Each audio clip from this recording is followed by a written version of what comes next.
Hello and welcome to episode एक विश्वास। आज हम अपना चैप्टर कंप्लीट करने वाले हैं। कुछ पार्ट्स को आज हम पढ़ेंगे। तो हमने पिछले बार एक एग्जांपल देखा था जो कि काफ़ी अच्छा था। तो अब आते हैं हम लोग मोशनल ईएमएफ पे। तो मोशनल ईएमएफ करने से पहले एक बार छोटा पार्ट आपको बता देता हूँ कि अगर मान लीजिए कल को थीटा चेंज होता है बी और ए के बीच में, तो इफेक्ट क्या होता है।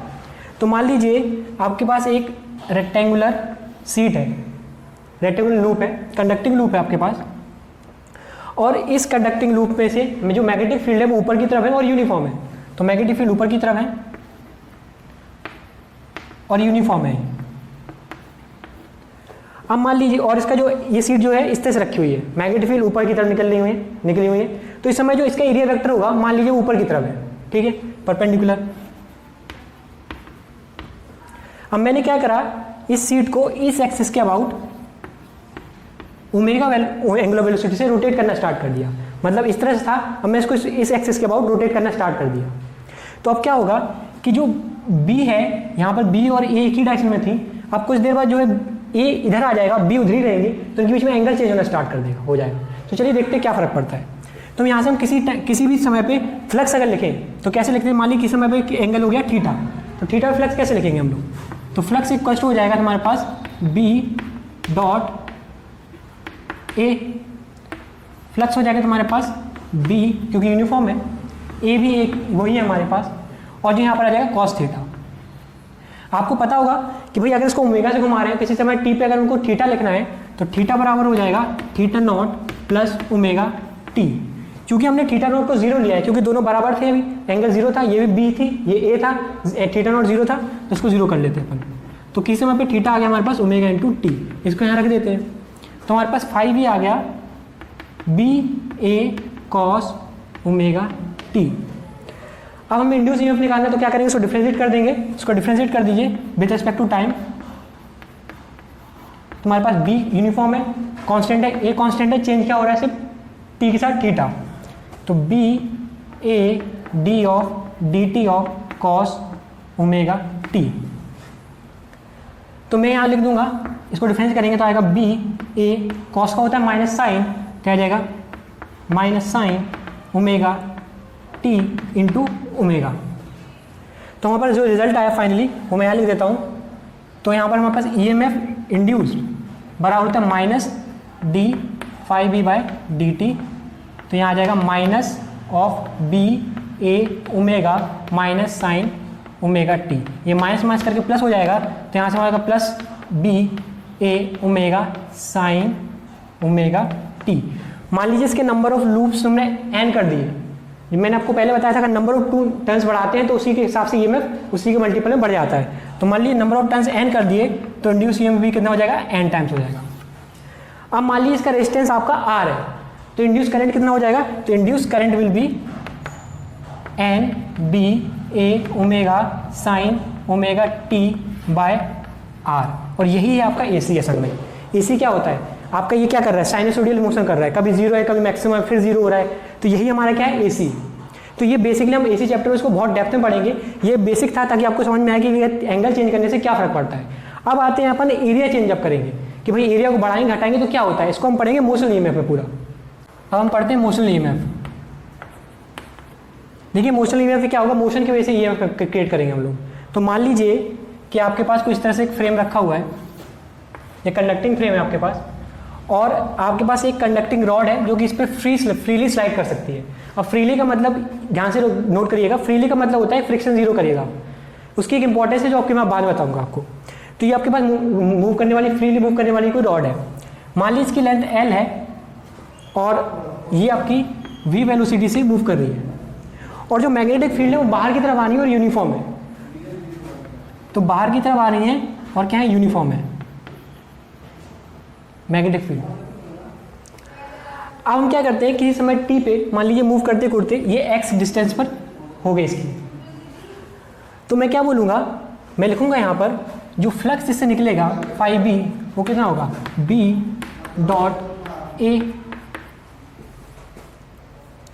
तो यहाँ से बोलूँगा फ्लक्स फाइव बी इक्वल हो जाएगा बी की बाहर की तरफ है उसको हम बी बोल लेते हैं, और इसमें एरिया वेक्टर अगर देखूं तो वो भी बाहर की तरफ होगा, तो दोनों के एंगल कितना होगा, जीरो। तो हमारे पास यहाँ आ जाएगा B into A into cos of zero.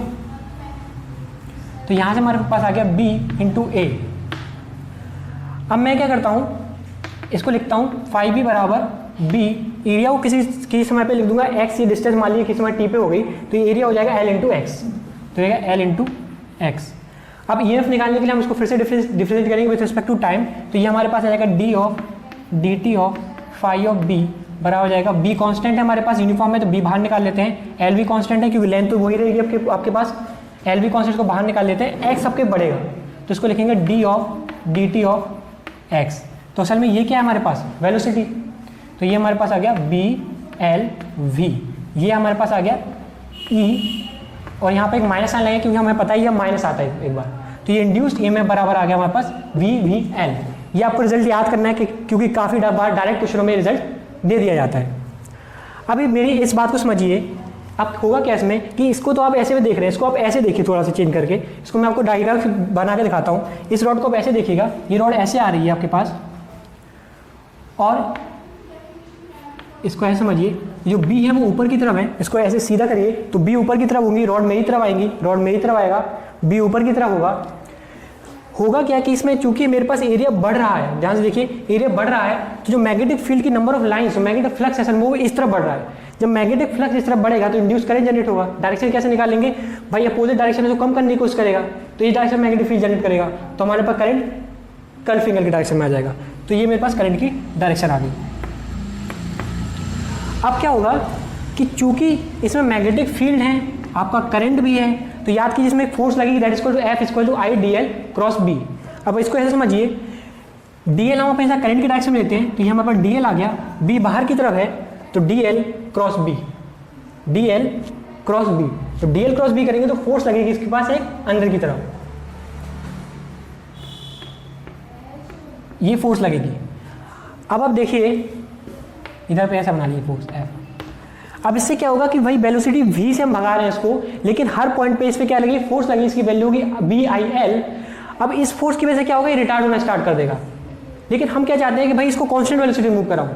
अब कांस्टेंट वेलोसिटी से मूव कराने के लिए मेरे को बाहर से एक एक्सटर्नल फोर्स लगानी पड़ेगी, जिससे मैं क्या करूँगा, ये नेट फोर्स को कर दूँ 0, एक्सेलरेशन हो जाए 0, ताकि ये कांस्टेंट वेलोसिटी से मूव कर सके। पर सवाल ये है कि अगर मैं इस पर बाहर से कोई फोर्स लगा रहा हूँ और डिस्प्लेसमेंट हो रहा है, तो भाई मेरे द्वारा जो वर्क डन जा रहा है वो जा कहाँ रहा है, तो इसका आंसर ऐसे है भाई कि जो मैं जो वर्क डन कर रहा हूँ असल में इसमें हीटिंग भी जनरेट होगी, और वो कहाँ जाता है, हीट के फॉर्म में निकल जाता है।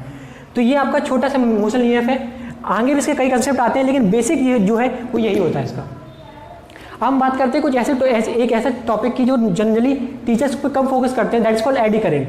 जनरली हमें समझ में नहीं आता है, लेकिन मैं कोशिश करूंगा आपको अच्छे समझाने की। मैं लोग एडी करंट्स, तो एडी करंट्स को आप ऐसे समझिए कि मेरे पास एक परपेंडिकुलर मैग्नेटिक फील्ड है, ये मेरे पास नॉर्थ पोल है और ये साउथ पोल है, और ये इस तरह से रखी हुई है, तो नॉर्थ से साउथ की तरफ मैग्नेटिक फील्ड लाइन्स होंगी,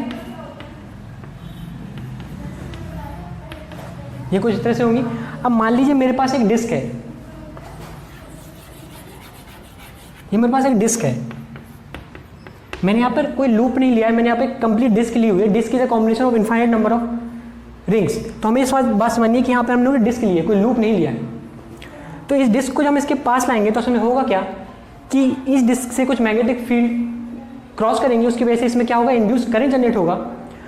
अब इस इंड्यूस नॉर्मली क्या होता था, जब हम लूप में इंड्यूस करंट जनरेट करते हैं तो उसके पेरिफेरी पे होता है। अब इसमें तो इनफाइनाइट नंबर ऑफ रिंग्स है, तो हम कहाँ पर करंट इफेक्ट करें, तो करंट कहीं भी हो सकता है। मान लीजिए एक छोटी सी रिंग ले लेते हैं इसके अंदर, तो इसमें करंट जनरेट होगा, तो करंट वो फ्लो करना स्टार्ट हो जाएगा। तो असल में ये लूप बन रहा है अंदर इस करंट की वजह से, उसी को कहते हैं एडी करंट्स। क्योंकि जब कंप्लीट हम लोग कोई एक डिस्क लेते हैं तो उसमें क्या होता है कि जो लूप बनते हैं वो बीच बीच में कहीं बनते हैं, ऐसा नहीं होता कि पेरिफेरी बनते हैं। लूप में क्या होता है, कंप्लीट पेरिफेरी होती है, उसी पे हमारे पास करंट जनरेट होता है, इसमें कहीं भी करंट जनरेट हो सकता है। तो ये जो लूप बन रहे हैं ये बन रहे हैं एडी करंट्स।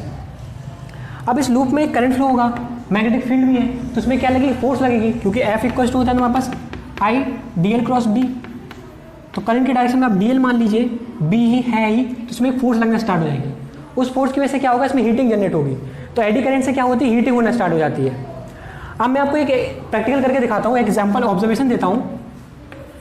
मान लीजिए मेरे पास दो मैग्नेटिक फील्ड हैं इस तरह से, नॉर्थ पोल और साउथ पोल, और एक और है मेरे पास नॉर्थ पोल और साउथ पोल। इनके बीच में मैंने दो पेंडुलम लगाई, पेंडुलम। एक एल्यूमिनियम की थी जो कि रेक्टेंगुलर शेप में थी, और एक थी मेरे पास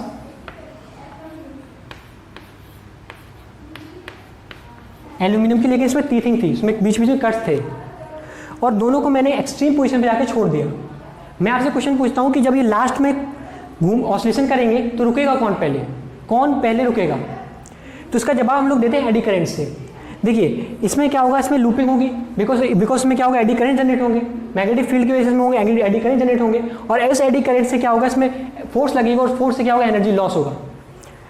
इसमें क्या होगा, इसमें लूप पूरे कंप्लीट नहीं हो पाएंगे, बिकॉज इसमें टीथिंग है, टीथिंग होने की वजह से क्या होगा, मान लीजिए यहाँ से ब्रेक है तो ये लूप कंप्लीट नहीं हो पाया, लूप कंप्लीट नहीं होगा तो इसमें करंट इसमें फ्लो नहीं करेगा, और उसकी वजह से क्या होगा, इसमें उतना ज़्यादा एडी करंट प्रोड्यूस नहीं होंगे, इसमें फोर्स, उसमें इतनी एनर्जी लॉस नहीं होगा, उस एनर्जी लॉस कम होने की वजह से जो रुकेगा पहले वो ये रुकेगा।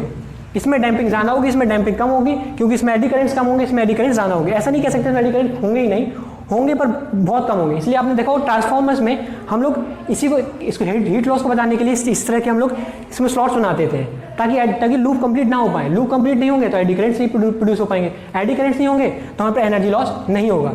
तो ये छोटा सा एडी करंट्स का हमारा पार्ट था। इसी के साथ हम अगर आगे पढ़ेंगे तो आगे हम लोग पढ़ेंगे इलेक्ट्रिक फील्ड पढ़ेंगे और आरसी पढ़ेंगे हम लोग। Thank you.